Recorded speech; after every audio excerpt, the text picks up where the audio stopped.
Welcome to the Nevis Newscast for Monday, April 22nd, 2024. I am Fredicia Liebert. Earth Day is annually celebrated on April 22nd, and this year's celebration focuses on the theme Planet versus Plastic. This theme is timely, as the world over is wrestling with the high pollutant of plastics in every facet of daily living. According to Global Water Partnership, plastic pollutes our oceans, lakes, rivers, and all other parts of Earth's hydrosphere, and affect more than 800 marine and coastal species by pollution through ingestion, entanglement, and other dangers. Minister of Planning and the Environment in the Nevis Island Administration, the Honourable Spencer Brand, delivered an address to mark this year's observance. He noted that here in St. Kitts and Nevis, we have committed to the cessation of the use of single-use plastic, which will be a positive step in ensuring that St. Kitts and Nevis fulfills its mandate as a small island sustainable state. Because of this astonishing rise in temperatures, it was also discovered that sea surface temperatures in the eastern and central Atlantic are currently at record warm levels and are anticipated to remain well above average for the upcoming hurricane season. A warmer than normal tropical Atlantic provides a more conducive dynamic and thermodynamic environment for hurricane formation and intensification, according to the Colorado State University in their 2024 hurricane prediction. Minister Brand noted that the World Economic Forum's Global Risks Report 2024 finds that environmental risks make up half of the 10 risks over the next 10 years. While our 36 square mile island has a negligible impact on the global environmental risk, we still need to play our part. We continue to see pockets of derelict vehicles littering our landscape. We continue to see the indiscriminate dumping of garbage in our guts, mainly plastic, that ends up in our oceans. We, as a society, must redouble our efforts to rid ourselves of this culture and practice. And I want to thank and encourage all the various stakeholders who continue to play their part in protecting and clearing our environment. Let me thank all the persons who, on a daily basis, continue to do their best to keep our environs clean. Your commitment and dedication continues to give hope in a troubled global environment. Happy Earth Day 2024, and may all of us become more environmentally caring. Our survival depends on it. Minister of Planning and the Environment, the Honourable Spencer Brand. This project came about based on a $50 million US fund contributed to some of the Caribbean islands, 16 islands to be specific. And for St. Kitts and Nevis, I believe it to be about $1.4 million US, which has to be split between St. Kitts and Nevis. So we submitted a proposal for a solar desalination project. We were approached by Osmosun, a developer, and we submitted a revised project proposal back in 2017. There were prior proposals, but we reviewed, and the final proposal was the solar desalination project back in 2017. Energy Commissioner in the Premier's Ministry, Michelle Renee Walters, speaking during a site visit to the desalination plant project in Butlers. Walters went into further detail about the project. We opted for solar desalination to basically diversify the water intake into our system. We have some surface water from the source, we have well, and just to expand, we have this pilot project, and it's a pilot project, pilot solar desalination, to see how well that would work for us in Nevis because many islands are not. Some of them have done desalination, and for us, based on the cost of electricity, Walters, along with the Minister of Water Services in the Nevis Island Administration, the Honorable Spencer Brand, and Operations Manager at the Nevis Water Department, Roger Hanley, visited the site on Friday, April 19th, 2024. Meantime, the desalination plant will produce water from the ocean through the use of a beach well. Operations Manager in the Nevis Water Department is Roger Hanley.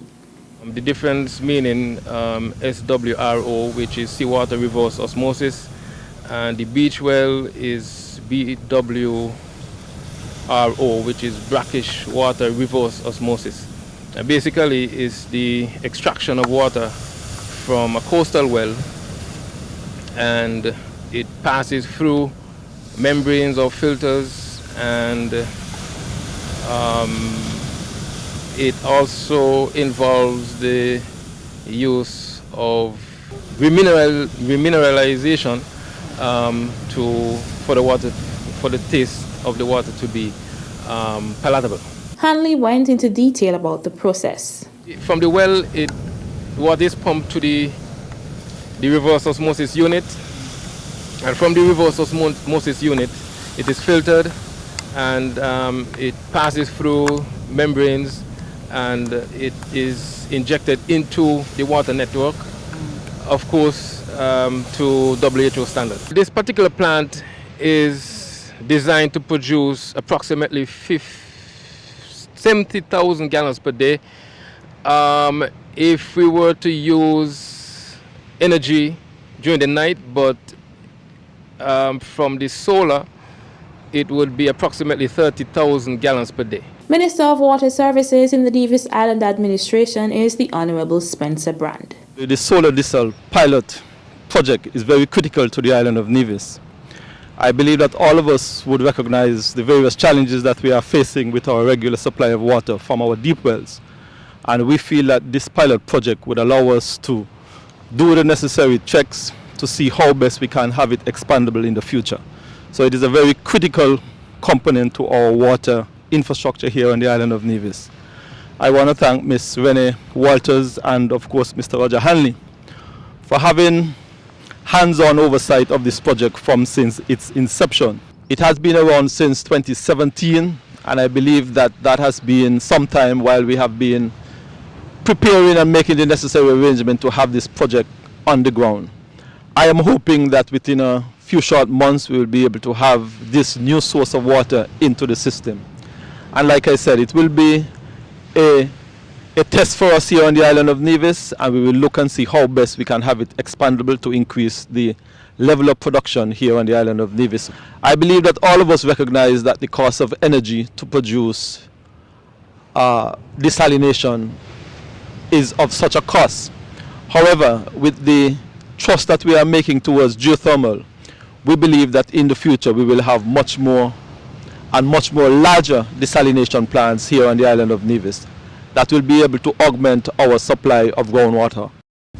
Still to come, Sienna Leader named Youth Development 2024 awardee. The details right after this break.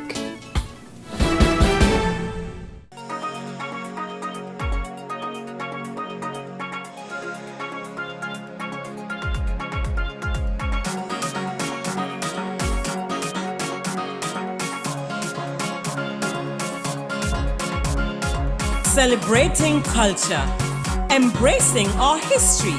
It's Culturama 50, July 25th to August 6th. It's the Caribbean's greatest summer line. See you there. Welcome back. A call is going out to interested persons to register for the Senior Kaiso, Soca Monarch, Junior Kaiso Monarch, Talented Youth, Junior Cultural Street Parade, and the Adult Street Parade. Interested persons can register online at culturamanevis.com or visit the Culturama Secretariat. The celebration of Nevis Culturama 50 begins on Thursday, July 25th, 2024, to Tuesday, July 6th, 2024, and is being celebrated with the theme Celebrating Culture, Embracing History. It's Culturama 50. Congratulations are in order for Sienna Leader Youth Impact 12 awardee in the area of youth development. Think big, dream big, go for it. This is Sienna Leader's motto in life.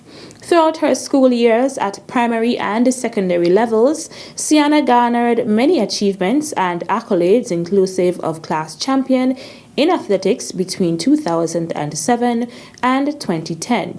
Her crowning moment was being a Character Games silver medalist with Team St. Kitts and Nevis in the 4x100 meter and 4x400 meter respectively.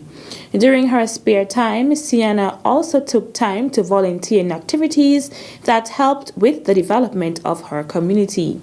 Her commitment to excellence in academics led her to secure 8 subjects at CSEC level. She furthered her education at the Clarence Fitzroy Bryant College and secured 5 Caribbean Advanced Proficiency Examination CAPE passes. Sienna believes that education is the one thing that no one can take from her. With this being her mantra, she holds a bachelor's degree in education from the University of the West Indies, specializing in physical education. She is currently expanding her educational pursuit and is enrolled at the UNICAF University of Zambia, where she is completing her Master's of Arts in Educational Leadership and Management. Sienna Leader is a woman with a wealth of knowledge and genuinely wants to see the youth succeed. She uses various platforms to pass on her knowledge of multiple sporting disciplines. Her position as a physical education instructor gives her the opportunity to interact with students on a daily basis. She uses her expertise during PE sessions to help students do well at various tasks. Her firm but jovial demeanor helps the children feel comfortable interacting with her. She can also be found at the Nevis National Center for Females in the Talent Development Scheme program, where she is the head coach. She has the opportunity to work with young males and females in order to help them develop their skills in football. She also has plans to help bolster the sport of netball in the Federation. This program will come on stream in the very near future. Congratulations, Sienna Leader, on your exceptional work in the area of youth development. That's it for this edition of the Nevis Newscast. On behalf of all of us here at the Department of Information, I'm Fredicia Liebert. Thank you for viewing.